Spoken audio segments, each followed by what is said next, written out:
Hola, bienvenidos una vez más a Salón Casal, este espacio dedicado para todos los amantes y gustosos del séptimo arte.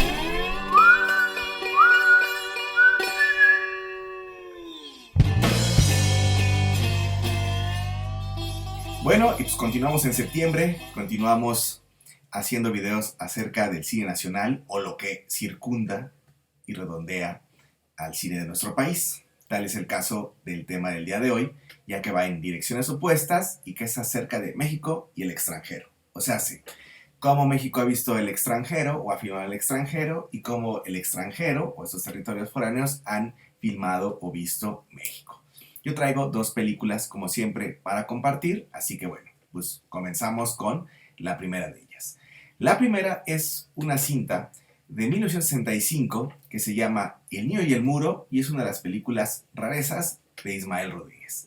Ismael Rodríguez pues es famoso en nuestro cine por ser el director que hizo las cintas más populares de Pedro Infante, ¿no? Este icónico actor del cine de la época de oro de nuestra nación y que bueno, pues creo que todos hemos visto alguna vez alguna película o alguna escena de Pedro Infante, ¿no? E Ismael Rodríguez fue uno de los artífices que hicieron que este hombre fuera ese ícono, ¿no? Ese símbolo o sí, sí, iba a decir casi símbolo, pero no, creo que es un símbolo del cine nacional, y pues bueno. Pero Ismael Rodríguez hizo películas fuera de Pedro Infante. Obviamente no eran las más populares, no eran las más taquilleras, pero hizo cosas muy interesantes. Tal es el caso de esta, El niño y el muro, de 1965. Una coproducción alemana y española. La verdad es que ahí esta cuestión mexicana en cuanto a la producción queda un poco de lado, pero Ismael Rodríguez, el talento venía proveniente completamente de nuestro país y obviamente él ya había hecho estos grandes clásicos con Pedro Infante. Y bueno, El Niño del Muro fue filmado tanto en España como en Alemania, pero esa es la parte que vamos a tomar en cuenta para el por qué ha sido elegida esta película para ese tema. Fue filmada en Alemania mientras se construía el muro de Berlín. Por ahí hay algunas anécdotas de que incluso llegaba a ser prohibido hacerlo, así que ellos lo hicieron en una parte muy alejada del muro, pero al final de cuentas lo hicieron, ¿no? Se grabaron ciertas cuestiones en exteriores en Alemania, en Berlín, y otras cuestiones de estudios y calles en Madrid, en España, ¿no? Y bueno, ¿de qué va El niño y el muro? El niño y el muro tiene sus matices y es muy interesante. La trama parece ser simple, pero la verdad es que cuando la desenredamos hay cosas bastante interesantes a interpretar, ¿no? Pues nos hablan obviamente de Dieter. Dieter es un niño chiquito, que bueno, de hecho esa es su segunda película. La primera película que participó fue una película de Sergio Leone, o sea, no me acuerdo cuál, ahí lo pondremos, pero imagínense, venía de ser dirigido por Sergio Leone y ahora va a ser dirigido, o fue dirigido por Ismael Rodríguez para El niño y el muro. Dieter es un pequeño niño, ¿no? Un niño muy tierno, un niño también un tanto abandonado por su familia. Pero eso es una parte interesante, ¿no? Él es muy libre. O sea, obviamente vivimos en esta parte de la Berlín dividida, donde, bueno, que apenas está siendo dividida Berlín, porque se trata la película, está puesta en ese contexto, el muro todavía no existe, el mundo está siendo construido. Y ese muro que está siendo construido también es un muro que le pega a todas las personas, ¿no? Obviamente, ¿no? Afectó a ellos, ¿no? Tal es el caso de los padres de Dieter. Eh, su madre trabaja en una fábrica, su padre, no recuerdo ahorita el oficio que tiene, pero la verdad es que no les alcanza el dinero para nada y esta división también se hace presente en la familia y la verdad es que esposo y esposa también miran completamente hacia lados opuestos, ¿no? La madre tiene un anhelo muy grande por tener otro hijo, pero la verdad es que el padre está preocupado en el sentido de que no les alcanza el dinero y eso hace que se olvide por completo de su familia, de su hijo, del cariño, del amor. Él es una especie como de fantasma, ¿no? Realmente él es una persona ahí sin emociones, fría, gris, bien llevado. Y obviamente esos conflictos familiares que existen dentro del hogar de Dieter hacen que Dieter sea un niño medianamente libre, ¿no? O sea, él sale y entra de su casa cuando quiere, llega de la escuela, su mascota es un ratón, ¿no? Creo que se llama Hans o algo así. Y uno de sus anhelos es una pelota, un balón como de cuero, que vende un tedero, ¿no? Una especie de juguetería, ¿no? Estos tiendas un poco más tipo bazar, ¿no? Y pues obviamente Dieter lo quiere, probablemente no tiene dinero para obtenerlo.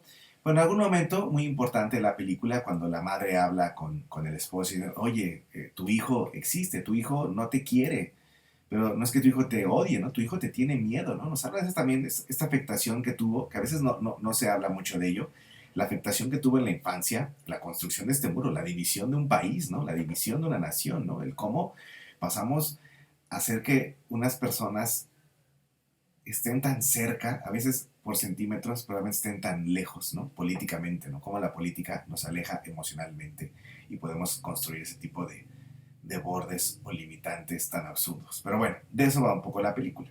El padre, tal vez para solventar un poco de estos, le compra la pelota a Dieter. Y Dieter, muy feliz, va y juega con su pelota. Y va jugando con la pelota a orillas del muro.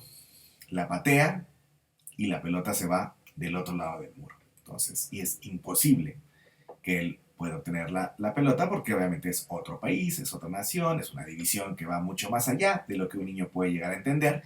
Entonces, aquí comienza el conflicto real de la cinta. Dieter quiere regresar, que le regresen la pelota, ¿no? Entonces él está ahí. En lo que vemos cómo su familia se va degradando, en la sociedad también se va haciendo cada vez menor, pues él lucha por hacer un hoyo en el muro hasta que lo consigue.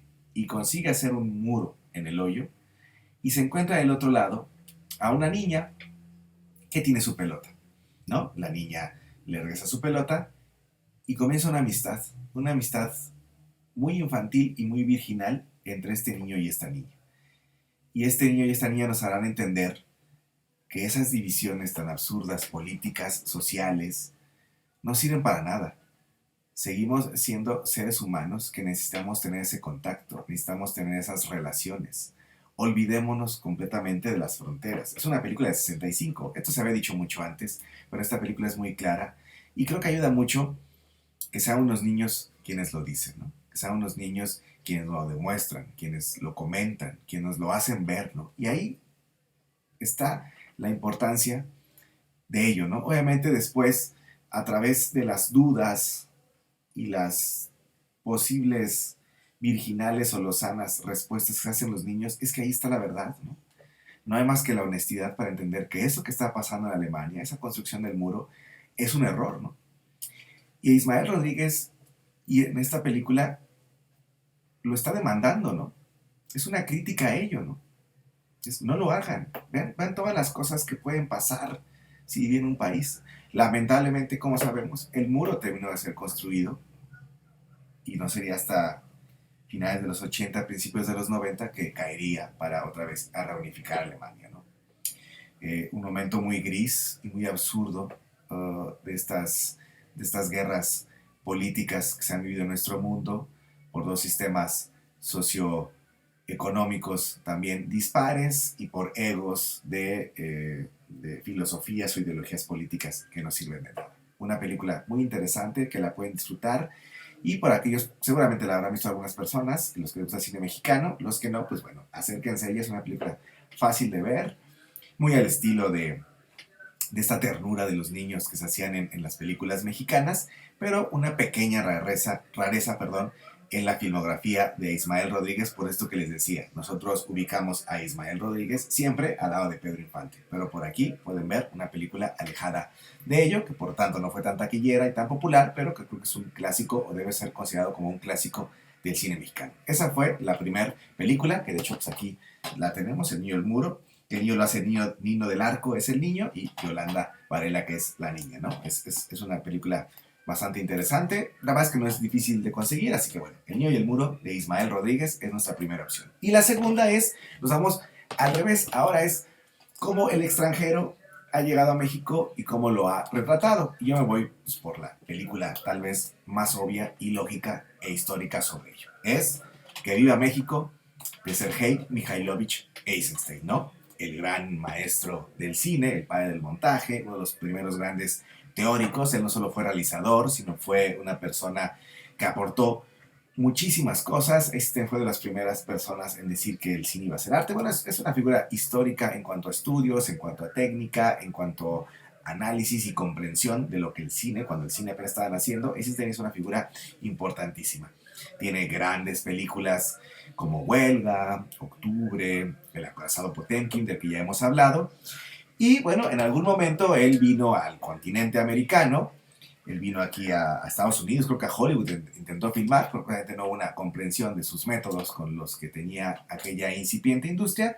Y también se pasó a México, él tenía un cierto llamado o encantamiento por México, así que bueno, ya que andaba por acá, se vino a México y en 1930 intentó filmar una película, esta, que lleva a México, que bueno, es una película inconclusa, la verdad es que el proyecto realmente no se terminó, ¿no? Se conoce este montaje, que ahorita hablaremos de ello, las fechas son un tanto erradas, pero vamos a poner que lleva a México una película de 1932, aunque, repito, es un proyecto inconcluso.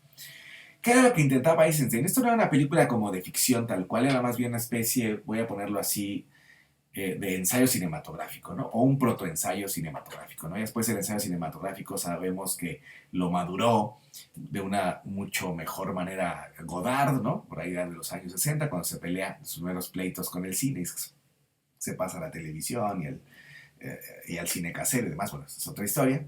Pero bueno, es una especie como de protoensayo que intenta hacer. Lo que intenta hacer Einstein aquí es hacer una reflexión de México, ¿no? Contar un poco su historia y su fascinación por el folclore y distintas cosas muy coloridas que él, viniendo de Rusia, pues vio México y dijo, es que estas cosas son muy extrañas para mí, quiero comprenderlas un poco, ¿no? Entonces, la película está dividida en capítulos, ¿no? Hay un prólogo donde nos habla un poco de estas cuestiones prehispánicas de México, y uno de los kits o de los tópicos que van a ir uniendo o que intentan unir estos capítulos es la muerte, ¿no? Esta fascinación y esta relación que tenemos los mexicanos con la muerte, ¿no? Que no le tememos, ¿no? Que para nosotros es también a veces hasta una especie de jolgorio, de celebración, ¿no? Bueno, pues tenemos este prólogo donde nos habla de las cuestiones prehispánicas y después vienen otros, ¿no? Como Sandunga, por ejemplo. Sandunga es donde se documenta y se ficciona un poco la preparación de una boda, ¿no? De una boda folclórica, ¿no? Donde vemos cómo se hacen este tipo de rituales, ¿no? Es una cuestión ritualística, obviamente, Sandunga. Después tenemos otro capítulo que es Fiesta, donde Eisenstein documenta pues, lo que es una fiesta de toros, ¿no? Realmente estas cuestiones de las corridas de toros y las matanzas, todo este asunto que a él se le hacía sumamente particular y peculiar. Y bueno, después hay un capítulo inconcluso que se llama Soldadera. Ese capítulo no viene, obviamente cuando consiguen la película hay distintas ediciones, distintas versiones, en algunos no viene Soldadera o viene cachos, ¿verdad? Que Soldadera fue el capítulo inconcluso, no se logró terminar, era un capítulo que iba a estar inspirado un poco en la obra de José Clemente Orozco y que de hecho iban a utilizar, se tiene ahí escrito que se iba a utilizar pietaje original de la Revolución Mexicana, ¿no? Este es un capítulo un poco fusco porque pues, no está terminado. Pero muchas de las versiones, sobre todo esta que yo tengo aquí, concluye con Maguey, ¿no? Que creo que para mí creo que es una especie de mediometraje que todos deberíamos ver, ¿no? Se me hace muy interesante. Es una cuasi película de acción, ¿no? Es una película de Eisenstein, nos demuestra un dinamismo en el ritmo y en el montaje que la verdad es que es sumamente adelantado para su época. Y Maguey nos habla la historia de un indio o de un indígena mexicano que se va a casar y obviamente pide permiso al hacendado, pero resulta que el hacendado, después de conocer a la futura esposa, le gusta, así que decide quedársela para él. En esta situación, un poco en el discurso de que en México el que más poder tiene puede hacer lo que quiere y entre más abajo estés en esta pirámide sociopolítica, menos puedes hacer, ¿no? Entonces, creo que Eisenstein, que eso lo vimos todos los días, cotidianamente, ¿no? Esta cuestión de si yo estoy encima de ti, yo puedo hacer más cosas, tú no. No, Eisenstein lo demuestra y lo explora de una forma brutal y sumamente clara en esta parte de Maguey, con ahí algunos cuantos chistecitos a Porfirio Díaz y demás. Pero bueno, obviamente después este soldado, este indígena, se junta con otros e intentan rescatar a su prometida, lo cual lleva ahí a una especie como de balacera y demás, y obviamente los buenos terminan por perder y los malos Digo, los malos terminan por vencer y los buenos terminan por perder, ¿no? En esta situación de que, bueno, aquí el que más tiene, más puede, ¿no? Einstein lo dice claramente. Es una cuestión que vemos en Maguey, la verdad es que véanla, es una película, bueno, esa parte de la película a mí me fascina, la verdad es que es muy honesto, está muy bien construido. Si no mal recuerdo, creo que fue filmada esa parte en unas haciendas en Tlaxcala, ahí donde se hace pulque y demás, aunque habría que detallar más bien esa información. Y después en algunas partes viene una especie de epílogo donde pues Eisenstein hace una pequeña reflexión sobre este transcurso temporal que hizo de México, ¿no? Desde la cuestión prehispánica casi hasta la parte contemporánea en la que él filmó estas cosas. Pero, les repito, fue un proyecto inconcluso, no terminó, y por ende la película está fechada de distintas formas, ¿no? Oficialmente la ponen en 1932, que es cuando Eisenstein la empezó en 1930, pero en el 32 la dio por no terminado, o sea, dio por concluido el proyecto, aunque no esté finalizado, él lo dio por terminado, entonces por eso muchos la fechan en el 32, aunque obviamente después algunos de los montadores de Eisenstein, ya cuando él ya había muerto, agarraron el material y lo empezaron a montar con algunas de las anécdotas de Eisenstein, las anotaciones, le pusieron el nombre que le hubiera colocado, ¿no? La película pues, no se estrenó como tal, de hecho la película, si no mal recuerdo, y el material están en un museo de Nueva York, ¿no? Ahí están resguardados, y bueno, por eso también se pueden encontrar que Viva México de Eisenstein está fechado en 1979 o en 1982, porque fue cuando realmente empezó a salir o a darse a la luz este material, ¿no? Es una película filmada hace mucho tiempo, que tardó mucho tiempo en salir, que el material fue utilizado para otros propósitos, para documentales de Eisenstein o para otras películas documentales mexicanas. Bueno, era material como de archivo. ¿Y cuál es una de las cosas importantes de que iba a México para el cine nacional? Pues es que cuando Eisenstein vivo aquí, que Eisenstein fue tal vez el primer gran monstruo cineasta de la historia, hubo otros grandes, pero Eisenstein es tiene una particularidad porque él era estudioso, analista, ensayista, bueno, era un nerd del cine, tal vez el primer gran nerd del cine. Pues él vio México muy claramente y lo retrató y utilizó elementos que son los que después la época de oro y mucho del cine que todavía tenemos hoy se utiliza de la misma forma, los elementos, las composiciones, las angulaciones, el tipo de planos, o sea, el cómo Eisenstein vio el México a través de la lente es lo que hemos seguido haciendo durante mucho tiempo. Eisenstein vino a mostrarnos cómo íbamos a hacer de forma más bella a nuestro país, ¿no? Muchas de esas cosas, ahí está, una de las fotos preferidas que Eisenstein tuvo de él mismo en su vida, era una, si la pueden buscar, es una donde él está agarrando estas calacas de azúcar que hacemos en los días de muertos, ¿no? Pero bueno, Que Viva México es la segunda película que yo traigo, que es El extranjero viendo a México. Entonces, en el tema de hoy, pues tuvimos México es el extranjero, que fue El niño y el muro, de Ismael Rodríguez, de 1965, y Del extranjero hacia México, pues, Que Viva México, de Sergei Mikhailovich Eisenstein, de 1932, aunque es un proyecto inconcluso. Pero bueno, esas son dos versiones de México. México viendo hacia afuera y el afuera viendo hacia México. Ese fue el tema de hoy. Espero puedan acercarse a los links que dejamos en la descripción del video, donde complementamos todo esto que dijimos y donde los invitamos a ver partes de la película, los trailers, incluso a veces los links de las películas como tal, pero bueno, pueden acercarse a ello. Yo me despido, como siempre, agradeciéndoles su visita y recordándoles que más que ver cine, debemos aprender todos juntos a apreciar el cine. Así que, hasta la próxima.